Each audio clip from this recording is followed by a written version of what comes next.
Iran US Israel war पिछले 24 घंटों में युद्ध जो चल रहा था वो सड़क और आसमान जो तोपें छोड़ी जा रही थी, मिसाइलें छोड़ी जा रही थी, उससे ज्यादा डिप्लोमेसी के फ्रंट पर अब लड़ा जा रहा है। डोनाल्ड ट्रंप ने जो 48 घंटे का अल्टीमेटम दिया था वो आपको हमने बताया था कि वो 5 दिन और खिंच गया है। इन 5 दिनों में कहा जा रहा है कि ईरान का पक्ष और यूएस का पक्ष इस्लामाबाद में बैठ सकता है, बातचीत के टेबल पर आ सकता है। मगर कहा यह भी जा रहा है कि बातचीत में जो 5 दिन का समय लिया गया है इसके पीछे एक डोनाल्ड ट्रंप की नई चाल भी है। तो वो क्या कर रहे हैं, साथ ही डिप्लोमेसी में यानी कि भारत की तरफ से क्या किया गया है। 2 जहाज बताया जा रहा है कि हमारे भी वहां से निकले हैं, तो सब आपको इस वीडियो में बताएंगे। 24 घंटों का हाल भी बताएंगे। नमस्ते, मेरा नाम सौरभ त्रिपाठी है, आप न्यूज़ पिंच देख रहे हैं। मेरे साथी विनय सुल्तान मौजूद है अपनी डायरी के साथ। डायरी के पन्ने लगातार भरते जा रहे हैं, मगर मुझे लगता है कि आज डायरी के पन्ने कम भरे होंगे, क्योंकि युद्ध में जो हाल हैं, जो हालात थे पिछले लंबे समय से चले आ रहे थे 24-25 दिनों से, कंपैरेटिवली पिछले 24 घंटे वो शांत रहा थोड़ा। काइनेटिक एक्शन पूरा शांत तो नहीं रहा, लेकिन काइनेटिक एक्शन कंपैरेटिवली बहुत कम रहा है। तो क्या करना चाहिए हमको? आज शुरुआत हम आज क्योंकि वॉर युद्ध अपडेट से जो करें कि नहीं, डिप्लोमेसी में जो चढ़ी लड़ाई उस पर शुरू करें? आज पहले ट्रम्प के बयान पे बात कर लेते हैं, क्योंकि सबसे ज्यादा वॉर जो है उसी फ्रंट पे लड़ा गया। एक तरफ से क्लेम हुए, दूसरी तरफ से डिनाई आए, फिर क्लेम हुए, फिर डिनाई आए। इस तरीके की ये बड़ा स्थिति बनी। दिलचस्प है कि डोनाल्ड ट्रंप अपना दावा कर रहे हैं, तो ईरान कल कह रहा है कुछ जैसा नहीं। कि हम जब वीडियो खत्म कर रहे थे उस समय हमारे पास में अपडेट आई। वो अपडेट हमने वीडियो खत्म करते करते आपको दी थी कि डोनाल्ड ट्रंप ने 5 दिन की म्याद उसकी बढ़ा दी है। और उसके बाद भी तमाम बयानों का एक सिलसिला शुरू हुआ। तो वहां से मैं आपको शुरू करता हूं कि ट्रंप के तुरंत बयान के बाद जो है अपन थोड़ा सा उसको सिलसिला जो है वो पकड़ते हुए चलते हैं। तो फार्स न्यूज़ जो है, फार्स न्यूज़ एजेंसी जो कि ईरान की न्यूज़ एजेंसी है सरकारी, उसकी तरफ से बयान आया कि ईरान किसी भी तरीके के डायरेक्ट या इनडायरेक्ट नेगोशिएशन में यूएसए के साथ में नहीं है। तो उन्होंने टोटली डिनाई कर दिया। तो ट्रंप ने जैसे ही बयान दिया था वैसे ही क्रूड ऑयल के प्राइसेस जो है गिरना शुरू हुए थे, लेकिन जैसे ही ईरान का डिनायल आया क्रूड ऑयल के प्राइसेस वापस चढ़ना शुरू हो गए। तो ये स्थिति बनी। उसके बाद में ट्रंप ने एक और मजेदार बयान दिया है कि ईरान में रिजीम चेंज तो हो गई है। अच्छा। और उसके बीच उन्होंने तर्क दिया है because it's totally different people who are running this regime. मतलब कि जो रिजीम का जो लीडरशिप थी उसको हमने पूरी तरीके से बदल दिया है। जो नए लीडर हैं वो अब रिजीम चला रहे हैं, टोटली डिफरेंट तो पीपल। सही तो कह रहे हैं भाई साहब, मुस्तफा खामेनेई अब चला रहे हैं। हाँ, अली खamenei की जगह पे। तो ये तो अब वो एक मीम चलता है ना कि who is going to tell him. तो वैसी बात हो गई है। ये रिजीम चेंज और मतलब पॉलिटिकल लीडरशिप चेंज में फर्क नहीं नहीं, दुनिया को मान लेना चाहिए कि भाई यूएस इसी में युद्ध जीत भलाई गया है। है। हाँ, युद्ध जीत कम गया से कम इसी मान के ही हाँ। कुछ शांति आए। और इस बीच में ईरान के जो फॉरेन मिनिस्टर हैं अब्बास अरगची, उनकी तरफ से बयान आया है कि ट्रंप जो है ऑयल प्राइसेस को ऊपर नीचे करने के लिए ये तमाम बयान दे रहे हैं। और मिलिट्री ऑपरेशंस के लिए वो टाइम लेना चाहते हैं, टाइम बाय करना चाहते हैं, इसलिए उन्होंने 5 दिन के स्ट्राइक को टाला है। और इस बीच में उन्होंने ये भी कंफर्म किया कि ओमान, इजिप्ट और पाकिस्तान की तरफ से जो हमारे फ्रेंडली नेशंस हैं, हमारे साथ में भी राब्ते में हैं, उनकी तरफ से ये आया था हमारे सामने प्रस्ताव कि आप जो है अमेरिका के साथ बैठ के बात कर लीजिए। तो अमेरिका लगातार ये कोशिश कर रहा है कि किसी भी तरीके से ईरान से वापस से बातचीत शुरू हो जाए। लेकिन आपको पता है कि दूध का जला हुआ छाछ भी जो है फूक फूक के पीता है। ईरान के साथ में ये 2 मरतबा कर चुका है अमेरिका कि बातचीत का भुलावा देके उनके ऊपर बिना किसी उसके प्रोवोकेशन के अटैक कर दिए गए। 2 बार ऐसा हो चुका है। और इसके बीच में ईरान जो है अब जो ज़्यादा मतलब कि अपने आप के प्रोटेक्टिव मेजर्स लेगा कि इस तरीके की बातचीत में अगर वो जाता भी है तो पूरी तरीके से अपने गार्ड्स डाउन ना करे, पूरी तरीके से अपनी सुरक्षा को जो है कॉम्प्रोमाइज़ ना करे कि उसको फिर से नए सिरे से अटैक झेलने पड़े। इस बीच में जो बातचीत चल रही थी कि इस्लामाबाद में नेगोशिएशन होने की बात हो रही है, और जिसमें स्टीव विटकॉफ जो कि स्पेशल एनवॉय हैं मिडिल ईस्ट के ट्रंप के, और उसके अलावा जेरेड कुशनर जो कि ट्रंप के दामाद हैं, और जेडी वांस जो कि वहाँ के उपराष्ट्रपति हैं, तीनों लोग जो हैं जा सकते हैं अमेरिका की तरफ से नेगोशिएशन टीम में। और दूसरी तरफ से गलीबाफ को बुलाया गया है जो कि वहाँ के संसद के स्पीकर हैं ईरान के। तो ये बात जो है इजरायली सोर्सेज के हवाले से एक्सीएस ने चलाई थी। मतलब डील जो बातचीत होनी वो अमेरिका के बीच में होनी, ईरान के बीच में हो रही है। खबर चल रही है इजरायली सोर्सेज से एक्सीएस पर। यहाँ से ईरान लगातार नकार रहा है, यहाँ से ये हल्ला उठा कि इस्लामाबाद में नेगोशिएशन होने हैं। अच्छा। फिर एक्सीएस ने ये खबर की, उसके बाद तमाम जगहों पे ये खबर होना शुरू हो गई। तो इस खबर में कितनी सच्चाई हो आने वाले समय बताएगा हमको। अभी फिलहाल जो है ईरान की तरफ से कम इसके ऊपर कोई कंफर्मेशन नहीं है। इस बीच में ट्रंप ने अल जजीरा को एक और बयान दिया और कहा कि स्ट्रेट ऑफ हॉर्मुज पे हम और मतलब यूएसए और ईरान जो है वो जॉइंटली कंट्रोल करेगा। अच्छा। हमारी 15 जो है टॉपिक पे सहमति बन गई। उसमें से एक टॉपिक यह है कि यूएसए और ईरान जो है स्ट्रेट ऑफ हॉर्मुज को जॉइंटली कंट्रोल करेंगे। सहमति बन गई। हाँ। बात कहाँ हुई? ईरान तो कह रहा बात ही नहीं हुई। तो ये मैं बता रहा हूँ, ट्रंप बीइंग ट्रंप है ना। और उन्होंने ये भी कहा साथ साथ, जबकि हमारी तरफ से अर्गची का एक बयान है जिसमें कहा जा रहा है कि मिस्र और जो है ओमान और पाकिस्तान की तरफ से उनके पास में प्रस्ताव आ रहा था कि आप अमेरिका से बात कर लीजिए, जिसको हमने डिनाई कर दिया। दूसरी तरफ ट्रम्प का ये कहना है कि हमने उनके पावर स्टेशन पे बम गिराने की धमकी दी और उन्होंने फिर कॉल किया और कहा कि हमें एक डील चाहिए, वी वांट अ डील। तो वो जो वी वांट अ डील मतलब वाला जो फ्रेज है ट्रम्प का बहुत फेमस, और वो तुरंत ये कह रहे हैं कि जो मैंने आपको कल अपना एनालिसिस बताया था कि ट्रम्प को एक फेस सेविंग देने की कोशिश की गई होगी कि आप जो है इसको म्याद बढ़ा दीजिए और ये कहिए कि हमारी धमकी से डर के ईरान जो है, और वही एग्जैक्टली ट्रम्प करते हुए हमको दिखाई दे रहे हैं अपने बयान में। और इस बीच में रॉयटर्स ने कहा है कि वाशिंगटन ने मोहम्मद गलीबाफ को मिलने के लिए रिक्वेस्ट की और शनिवार को, और अभी तक जो है जो सुप्रीम लीडर हैं उनकी तरफ से कोई रिस्पांस नहीं आया है। अच्छा। तो मोहम्मद गलीबाफ जो हैं वो फेवरेट पर्सन है अभी यूएसए के इजराइल के नेगोशिएशन के टेबल पे लाने के लिए ईरान की तरफ से। और उनकी तरफ से कहा गया है कि रॉयटर्स को ये बताया गया कि इन्होंने अमेरिका की तरफ से रिक्वेस्ट की, लेकिन अभी तक जो सुप्रीम लीडर हैं मुस्तफा खामनेई, उनकी तरफ से कोई भी कंफर्मेशन इसके ऊपर नहीं आया कि क्या करना है नहीं करना है। तो ईरान इसीलिए इसको लगातार डिनाई करता जा रहा है। और इस बीच में गलीबाफ का खुद का बयान आ गया कि जो ट्रम्प बोल रहे हैं वो फेक न्यूज़ है। अच्छा। और कोई नेगोशिएशन नहीं हो रहा है और वो मार्केट मैनिपुलेट करने के लिए ऐसा कर रहे हैं, और अमेरिका और इजराइल जो है पूरी तरीके से ट्रैप में फंस गए हैं हमारे।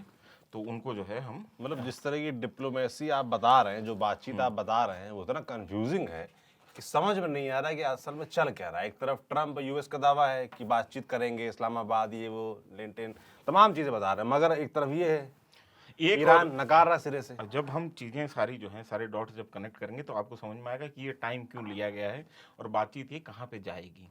तो अभी जो है उसका डॉट, जो दूसरा डॉट है उसको हम कनेक्ट करने जा रहे हैं। जी। उसमें जो हमारे पास में जो जानकारी है उसके हिसाब से जो फ्लाइट ट्रैक रिकॉर्ड है इनका, फ्लाइट टैग लॉग जो होता है ऑपरेशन एपिक फ्यूरी का, उसमें हमको समझ में आता है कि अमेरिकन सैनिकों की बड़े पैमाने पे मोबिलाइजेशन शुरू हो गई है मिडिल ईस्ट में। और इसमें जो हमारे पास में जो डिटेल है उसमें हंटर आर्मी एयरफील्ड जो है जॉर्जिया में, वहाँ से हो रहा है। जॉइंट बेस लेविस एंड मैककॉर्ड जो है वाशिंगटन में, वहाँ से ट्रूप्स जो हैं वो उनको मतलब डिप्लॉय किया जा रहा है मिडिल ईस्ट में। पॉप एयरफील्ड जो है वहाँ पे नॉर्थ कैरोलिना से, वहाँ से नेवल एयर स्टेशन जो है एनएएस वर्जीनिया से, वहाँ से मैकडिल एयरफोर्स बेस जो है टेम्पा फ्लोरिडा में, वहाँ से, और फोर्ट कैम्पबेल केंटकी का जो है वहाँ से, जॉइंट बेस न्यू जर्सी का है वहाँ से। तो यहाँ से कुल मिला के जो है सैनिक जो है उनको रीडिप्लॉय किया जा रहा है। और कहाँ भेजा जा रहा है? ओडा एयरबेस जो है इसराइल का, किंग फैजल एयरबेस जो है अल जफ्र में जॉर्डन में, और किंग हुसैन इंटरनेशनल एयरपोर्ट जो है अकाबा जॉर्डन में। तो जॉर्डन और इसराइल में लगातार डिप्लॉयमेंट जो है अमेरिकन ट्रूप्स की हो रही है।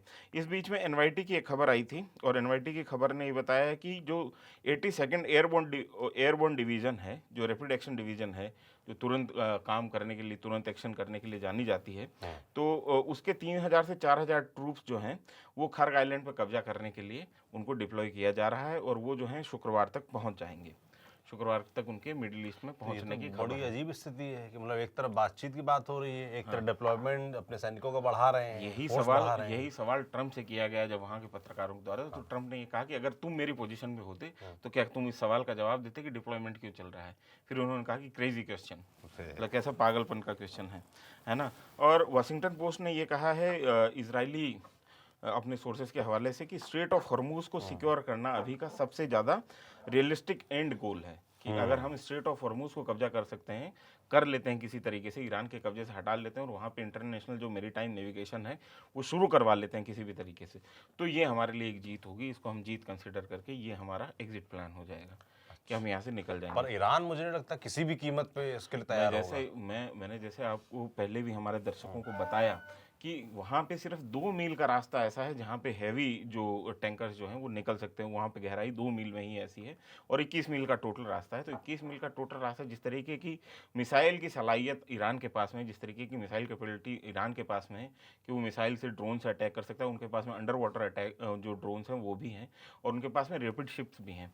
तो वैसी स्थिति में स्ट्रेट ऑफ और लगभग जो है 20 के तकरीबन 12 से 20 अलग अलग जगहों पे अलग अलग नंबर आ रहा है, वहाँ पे माइंस बिछी हुई हैं और ये सारी स्थिति तब बनती है। तो ऐसी स्थिति में स्ट्रेट ऑफ हॉर्मूज को खुलवा लेना, पहली चीज़ तो ईरान से हटवा लेना और ईरान को ओवर पावर करके उस पूरे इलाके में कब्जा करना, खर्ग आइलैंड में और तमाम जगहों पे, और फिर उसके बाद में स्ट्रेट ऑफ हॉर्मूज अगर खुलने की भी कोशिश करेंगे तो ये महीनों का अफेयर है।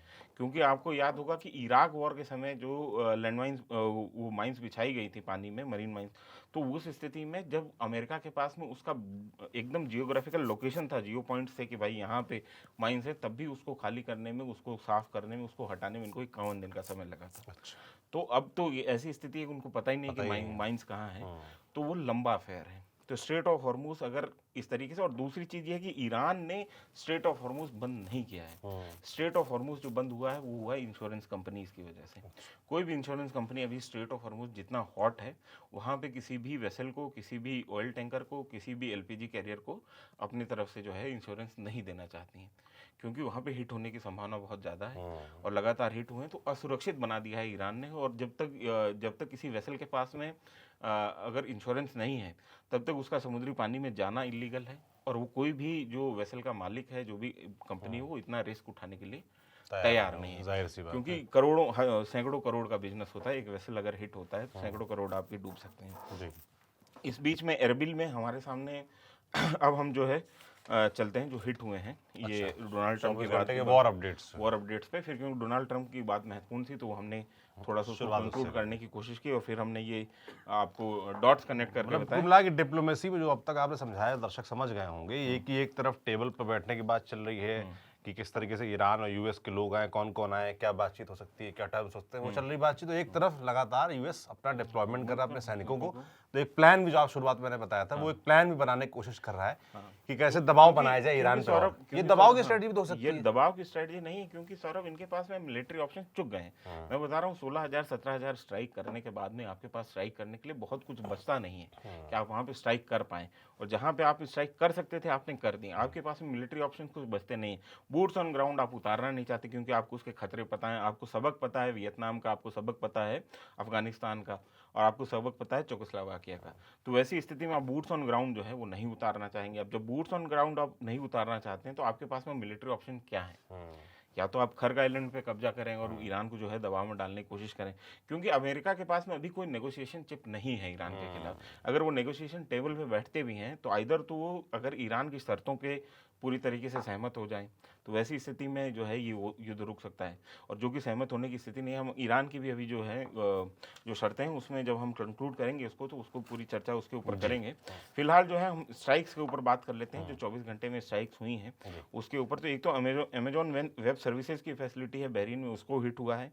उसके अलावा 2 लूकस ड्रोन जो है ये ईरान की तरफ से कहा गया कि हमने गिरा लिए। लूकस ड्रोन बेसिकली उनके शहीद 136 ड्रोन की कॉपी है, अमेरिकन कॉपी। थोड़ा उनसे अपडेटेड वर्जन है, क्योंकि उनके पास में बेहतर टेक्नोलॉजी है। और वहाँ पे कासिम और कैरमान में जो है 2 लूकस ड्रोन जो है इन्होंने गिराए हैं।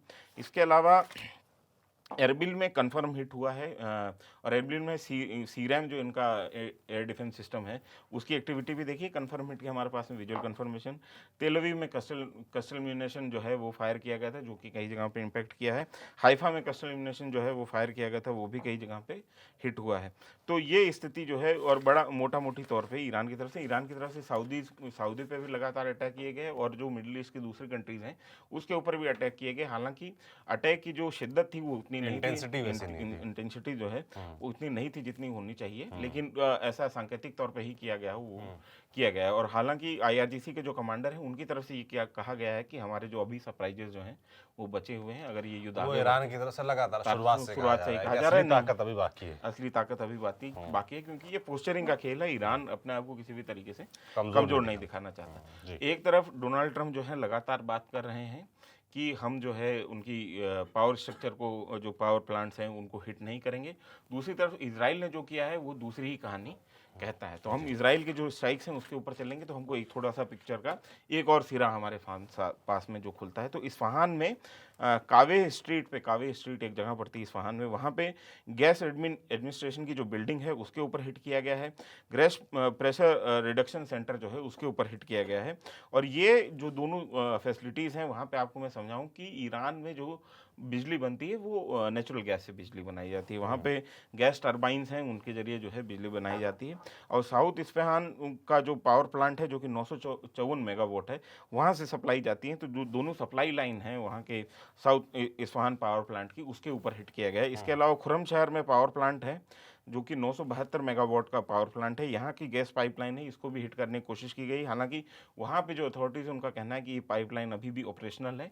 जो हिट किया गया था वो पाइपलाइन से थोड़ा सा दूर गिरा था, जिसने पाइपलाइन को बहुत ज़्यादा नुकसान नहीं पहुँचा। हमने उसको रिपेयर कर लिया और वो अभी फिलहाल ऑपरेशनल है। लेकिन इजराइल की तरफ से कोशिश की गई कि ईरान के जो है पावर ग्रिड के ऊपर हमला किया जाए, उसको पावर। तो इसको कैसे समझा जाए, मतलब कि तो इजराइल एक तरीके से भड़काने की कोशिश कर रहा है, जो हाँ। भी प्रयास हो रहे हैं इस बीच लग रहा है उसको, शांति की तरफ बढ़ रहा है, वो इजराइल बिल्कुल नहीं चाहता। हाँ, पहले क्योंकि की- सही बात भी हाँ, इजराइल चाहता है नहीं है। चाहता भी नहीं है। इसके अलावा तबरीज़ में कई जगहों पे हमले हुए हैं, जहाँ पे कुछ लोकेलिटीज़ जो हमारे सामने आई हैं, वहाँ की सोशल मीडिया को जब हमने स्कैन किया और तो हमारे सोर्सेज बता रहे थे, उसमें शाहिद काराबागी एक लोकेलिटी है, वहाँ पे हिट हुआ है। इमाम हुसैन एक लोकेलिटी वहाँ पे हिट हुआ है।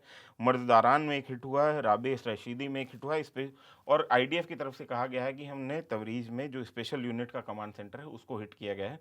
और जो हमारे पास में लोकल मीडिया से रिपोर्ट्स आ रही हैं उसके हिसाब से 6 लोग मारे गए हैं इस हमले में और 9 लोग घायल हैं। अच्छा। और इसके अलावा करज में जो है पाकिस्तान का जो इलाका है वहाँ पे गैस पाइपलाइन हिट करने की कोशिश की गई है, जो कि अगेन जो वहाँ के पावर ग्रिड का हिस्सा है।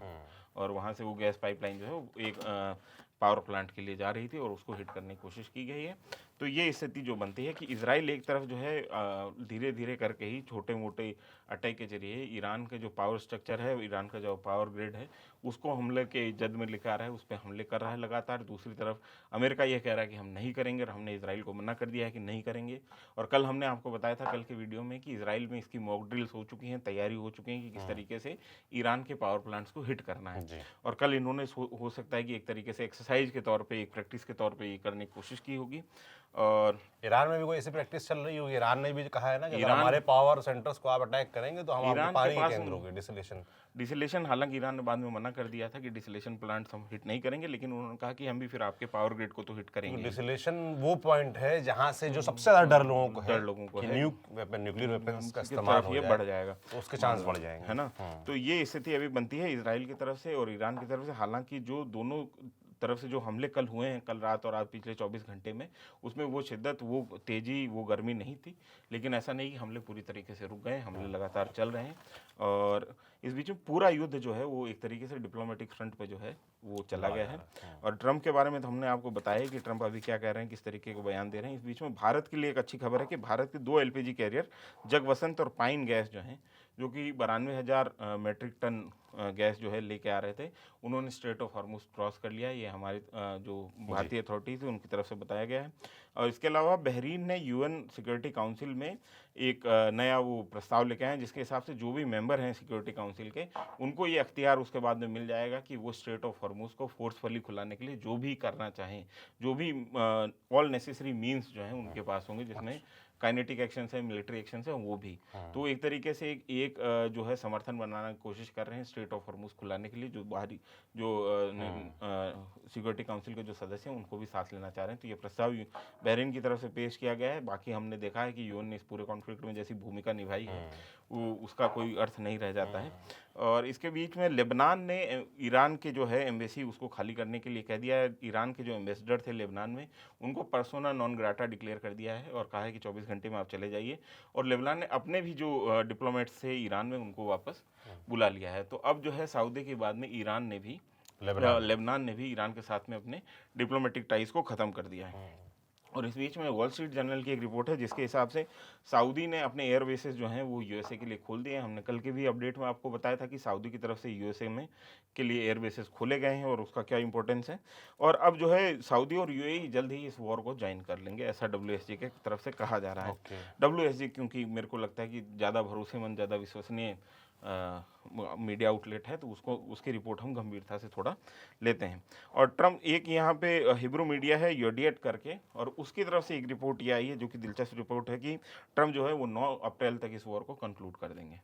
आइदर दिस वे और अदर वे, वो 9 अप्रैल से ज़्यादा ये स्ट्राइक चलेगी नहीं, ऐसा उन्होंने इसराइल को बताया है।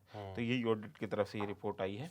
और इस बीच में जो सबसे बड़ा डेवलपमेंट हुआ है ईरान में वो ये है कि अली लारजानी के जानने के बाद में उनके सक्सेसर जो हैं वो नियुक्त हो गए हैं और उनका नाम है मोहम्मद बाक़िर, जोलगादर। और ये अपॉइंटमेंट जो है वो मुस्तफा खमनी की तरफ से अप्रूव हुई है, जो सुप्रीम लीडर है वहाँ के, उनकी तरफ से अप्रूव हुई है। और अभी फिलहाल मोहम्मद बागेर जोलगादर जो है वो नए नेशनल सिक्योरिटी काउंसिल के सेक्रेटरी बन गए हैं वहाँ पे। अली लारजानी को उन्होंने सक्सीड कर दिया है अली लारजानी के असैसिनेशन के बाद में। और ये रिटायर्ड आईआरजीसी के रिटायर्ड कमांडर हैं, ब्रिगेडियर जनरल हुआ करते थे आईआरजीसी में। और ईरान का जो पॉलिटिकल स्ट्रक्चर है जो और मिलिट्री स्ट्रक्चर, उसमें लंबे समय से तक ये एक्टिव रहे हैं। और इसके अलावा ये ईरान का जो एक्सपीडिएंटरी डेंसी काउंसिल का है, ये मेंबर रह चुके हैं। तेहरान यूनिवर्सिटी से इन्होंने पीजी की है पब्लिक एडमिनिस्ट्रेशन में। इसके अलावा पीएचडी इन्होंने की है नेशनल डिफेंस यूनिवर्सिटी तेहरान से, वो की है स्ट्रेटजिक अफेयर्स के ऊपर। और इसके अलावा वो डिप्टी इंटीरियर मिनिस्टर या उपगृह मंत्री आप समझ लीजिए, जो सिक्योरिटी अफेयर्स का जिनके पास चार था, तो वो डिप्टी इंटीरियर मिनिस्टर अनुभवी व्यक्ति हैं कुल मिला रह चुके हैं। और बसीज फोर्स के भी डिप्टी कमांडर रह चुके हैं। तो इन्होंने पूरी की पूरा जो इस्लामिक रिजीम की जो कमांड है, जो कि पॉलिटिकल कमांड है और मिलिट्री कमांड है, दोनों में इनका काम करने का एक्सपीरियंस रहा है। तो जोलगादर जो है वो नए लारजानी को रिप्लेस करके नए लीडर बने। अभी उनकी तरफ से जो है, अब क्या उनकी तरफ से ये रुख अपनाया जाता है, क्योंकि आपको पता है लारजानी बहुत इंपॉर्टेंट और की पोजीशन पे थे। और उनके जाने के बाद अब नया जो उनका सक्सेसर है उनको उसी तरीके से देखा जाएगा कि डिफेक्टो उसी इस युद्ध के समय में वही ईरान चला रहे थे लारजानी। तो अभी जोलगादर किस तरीके से क्या रुख अपनाते हैं इस पूरे के पूरे नेगोशिएशन की बातचीत पे, और क्या आगे आने वाला भविष्य होता है इस युद्ध का, ये देखने वाली बात होगी। अगर इसको मैं पूरी तरीके से कंक्लूड करूं सौरभ जी, तो ये बात है कि अमेरिका एक तरफ ये चाहता है कि किसी भी तरीके से स्टीव विटकॉफ के जरिए, चाहे कुशनर के जरिए एक बातचीत जो है ईरान के साथ में हो जाए, और ईरान इस बात के लिए तैयार हो जाए कि वो अपने न्यूक्लियर प्रोग्राम को आगे नहीं बढ़ाएगा। तो ऐसी स्थिति में स्ट्रेट ऑफ हॉर्मुज खुल सकता है, और यूएसए यही कोशिश कर रहा है कि स्ट्रेट ऑफ हॉर्मुज किसी भी तरीके से खुल जाए। तो जो ईरान की तरफ से जो ये दबाव बनाने की कोशिश की गई थी स्ट्रेट ऑफ हॉर्मुज बंद करके, वो कहीं ना कहीं काम करती हुई हमको दिखाई दे रही है। लेकिन आप ये समझिए कि इन शर्तों के लिए पहले ही ईरान तैयार था।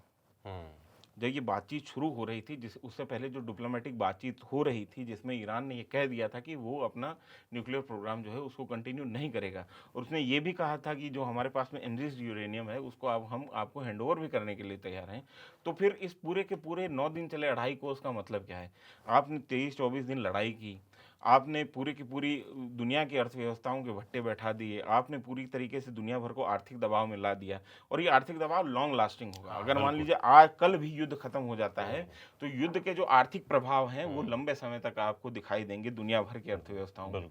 तो ये अगर जो पहले ही एग्रीड था, जो कि बार बार कहा जा रहा है, ओमान की तरफ से भी कहा जा रहा है, बहरीन की तरफ से भी कहा जा रहा है, और ईरान की तरफ से भी ये कहा जा रहा है, तो ऐसी स्थिति में फिर युद्ध करने का आपका औचित्य क्या था? और दूसरी चीज ये है कि आपकी जो सिक्योरिटी कमिटमेंट्स हैं मिडिल ईस्ट में, उन सिक्योरिटी कमिटमेंट्स का क्या हुआ? आप एक भी अपने बेस को खुद नहीं बचा पाए।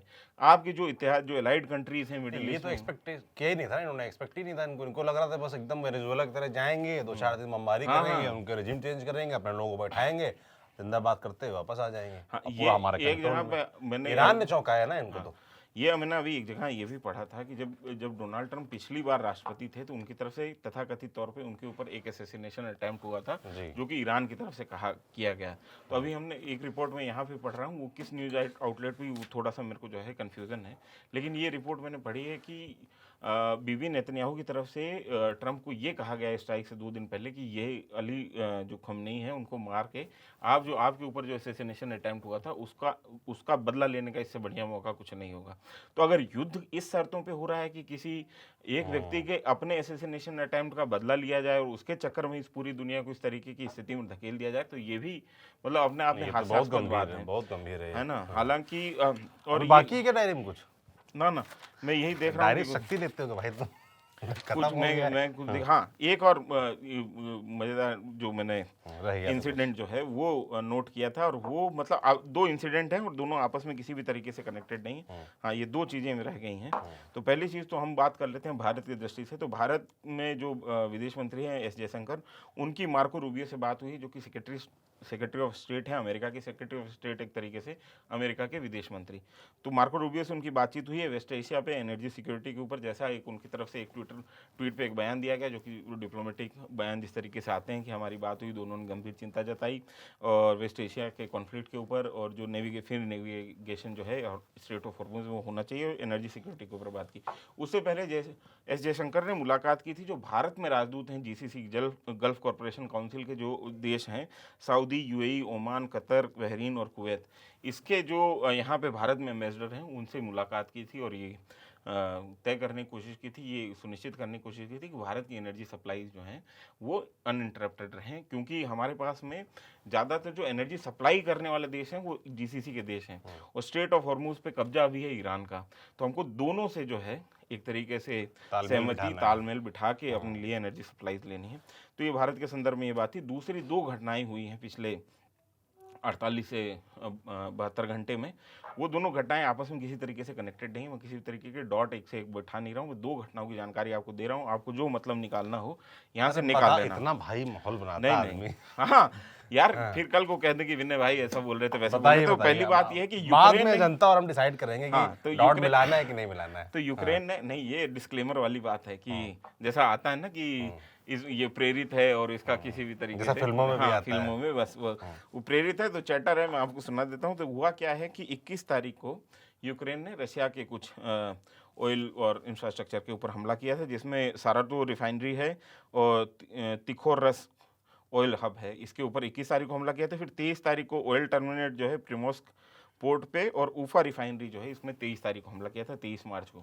अब हुआ क्या है कि कल जो है अमेरिका में, ये रशिया में हमले हुए थे, और अचानक से अमेरिका की जो पोर्ट ऑथर रिफाइनरी है जहाँ से 4,35,000 बैरल प्रतिदिन जो है रिफाइन होता है, उस पोर्ट ऑथर रिफाइनरी में अचानक से आग लग गई, धमाके हो गए। अच्छा। और दोनों घटनाएं अलग अलग हैं, लेकिन 2 बड़े ऑयल इंफ्रास्ट्रक्चर जो हैं वो जो है यार ऐसे जनता डरी हुई है, तुम यार और ये सब बता रहे हो भाई। तो ये इनके दोनों के कोई कनेक्शन नहीं, लेकिन 2 बड़ी अथॉरिटी हैं, और कमाल की बात है एक रशिया और एक अमेरिका है, और दोनों के ऑयल इंफ्रास्ट्रक्चर पे अलग अलग समय एक जगह हादसे हुए हैं, घटनाएं हुई हैं जिनका एक दूसरे से वास्ता नहीं है, जो कि फैक्ट के हिसाब से बोले। बाकी आप मुस्कुरा के बता रहे हैं, उस बाकी आप समझ लीजिए क्या कहना चाह रहा हूँ। ये ठीक है, मेरी जर्नलिस्टिक जो है सीमाएं हैं, और मैं इससे ज़्यादा कुछ आपको कह नहीं सकता। अच्छी बात लेकिन ऐसी स्थिति है कि 2 बड़ी ऑयल जो इंफ्रास्ट्रक्चर है वो हिट हुए हैं 2 बड़े देशों के, तो इसको आप इसी तरीके से समझिए। तो इसी तरीके से यहाँ पे मेरे को लगता है कि हमको ये कंक्लूड कर देना चाहिए। बहुत बहुत बहुत धन्यवाद आपका, आपने तमाम जानकारियाँ जो बताई, तमाम कयास भी बता दिए साथ साथ में, विद दावा की, मतलब आप शुरुआत में डिस्क्लेमर भी दे दिए है कि ऐसा बिल्कुल कनेक्ट ना करें। बाकी इस पूरी बातचीत के बारे में आप क्या सोचते हैं? युद्ध किस तरफ जा रहा है? कहीं पीस टॉक की बात हो रही है, कहीं तैयारी भी चल रही है, रीइंफोर्समेंट भी चल रहा है, देखने वाला होगा। बहुत सारी चीज़ें हैं, धीरे धीरे तस्वीर साफ होगी। भाई दुनिया, हमारा देश तो यही चाहेगा कि शांति समझौता हो जाए, कुछ बीच का रास्ता निकल रहा है, जो स्ट्रेट ऑफ हॉर्मुज बंद पड़ा है, जो हमारे देश में किल्लत हो रही है वो खत्म हो, दुनिया भर में तमाम किल्लतें हो रही हैं वो खत्म हो, सबकी यही अपेक्षा उम्मीद है। अब होगा क्या वो तो भविष्य के गर्त में है, जो होगा हम आपको बताएंगे।